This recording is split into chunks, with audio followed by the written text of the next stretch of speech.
First, I want to start by saying Senator Tory Hutchinson contributed a great deal to this race, and she will continue to contribute greatly as a state senator.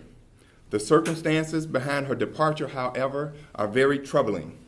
We are letting a billionaire and a mayor of New York dictate the terms and possibly the outcome of the 2nd District special election. Voters deserve better. If we let the mayor from New York decide the next congressman from Illinois, then we really are the second city and the 2nd District.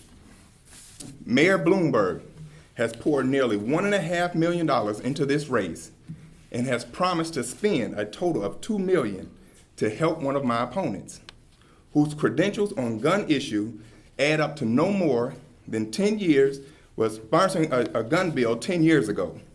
My opponent keeps touting her record on guns, but she hasn't served in the legislature since 2006. I'm the only candidate in this race with a record on guns. I've been working to address gun violence for 14 years, on the ground, in the streets, in the neighborhoods where people who are affected live. My experience combating gun violence isn't something I just launched into in order to win this election.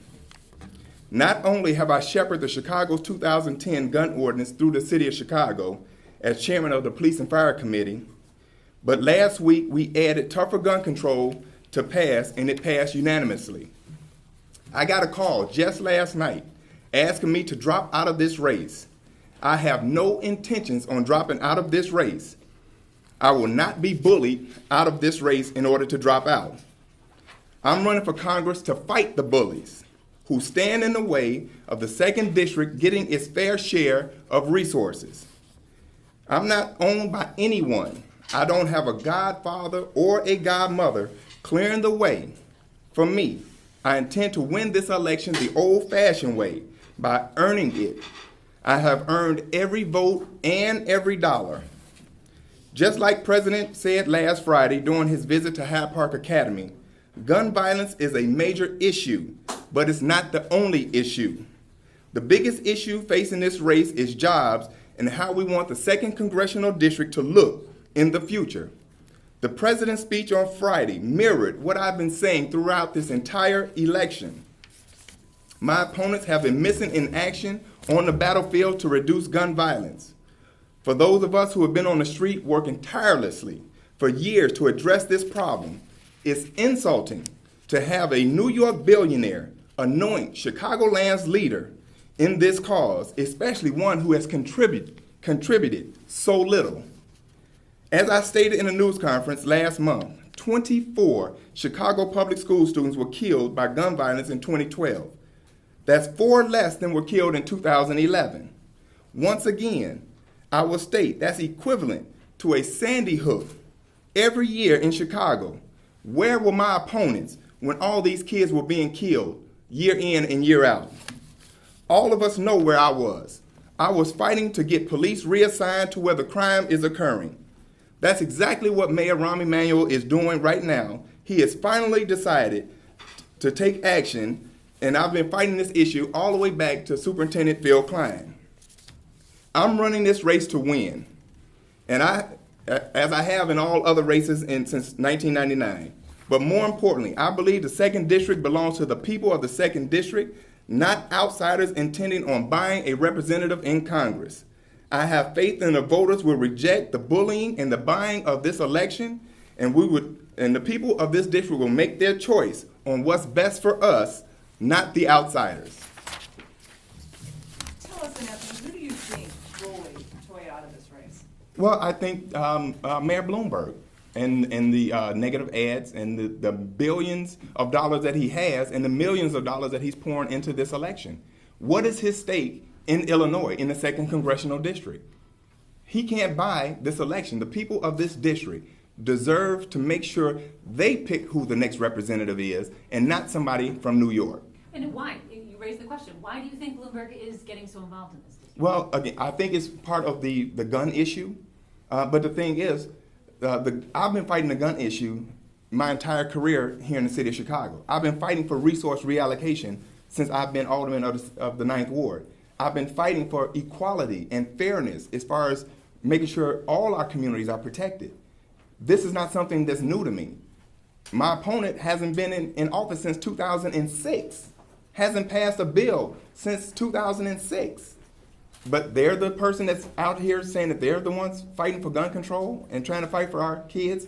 Where were they when we were going to funerals day in and day out here in our communities when we were trying to make our streets safer? Have there been any promises made to you if you were to drop out? Absolutely not.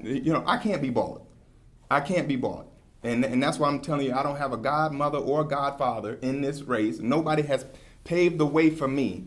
I'm running because the district deserves fair, quality representation. Somebody who's going to fight the fight, not somebody who's going to, make up issues in order to win this race. Tell us to your response by Hutchinson dropping out. What does that do for you then? Well, again, my phone has been ringing off the hook. People who were supporting her and that have gone to numerous forums throughout the entire district who say, we really like Toy, but Anthony, we really like you too. And so those people are now calling me saying, what can we do to help? Because they're excited now that they have somebody who is not going to drop out and they want to make sure that they're on the winning team. Debbie Halverson says the same thing. She says because Toy, took over her state senate seat, that they come from a lot of their supporters are the same. Who does it help more with Toy out of the way? Well, I believe that it helps me. The people know Debbie Halverson. They've known her for years. And if they were going to vote for her, they were going to vote for her because they voted for her in the past. I don't see them swaying back her way. I think they were looking for someone different. Tell us then, this is your opportunity to make a statement to the public. They have these big names behind Robin Kelly now, but what do you want the public to hear amidst all of this? Each one of those big names are from outside the district. And let me just be real clear on that. Each one of those big names are from outside the district.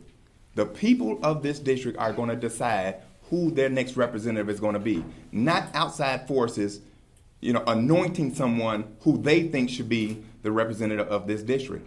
I've went to dozens of forums. We've talked to thousands of people, and that's what it's going to take. This election is going to be won on people who they can see and touch and who's relating to their issues, not somebody who flies in and somebody giving them millions of dollars. I've earned every dollar that we've raised. I've made hundreds of phone calls.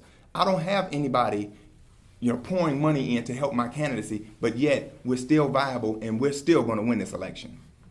Because there are still some lesser-known candidates that are remaining in the race, would it make sense for, there's talk before of unifying behind one candidate, and that didn't really happen. But because there are so many other people still interested, maybe not with much of a shot, does it make sense for them to stay in? Well, again, it makes sense to me if somebody was going to drop out, you would go after the 14 other people. I feel that I was asked to drop out because I'm a force to be reckoned with, that I'm somebody who they're looking at as a potential threat. And so you cannot buy me. You cannot confuse the people by trying to clear the field for somebody who they are anointing. It's not going to happen. It's not going to happen that way in this race. Is this race between how many candidates really in your mind now? In my mind, I think this candidate is between Anthony Beale, and Anthony Beale.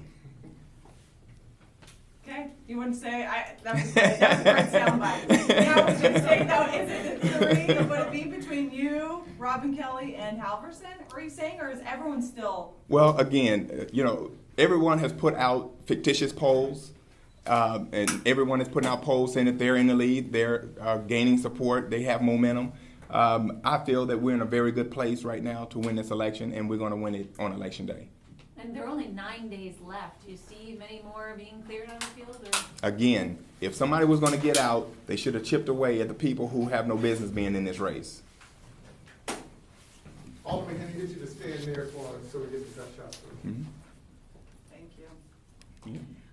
I'm sure you've been asked about this, but do you feel like voters are more animated, more interested in light of the charges finally being filed against Jesse Jr.?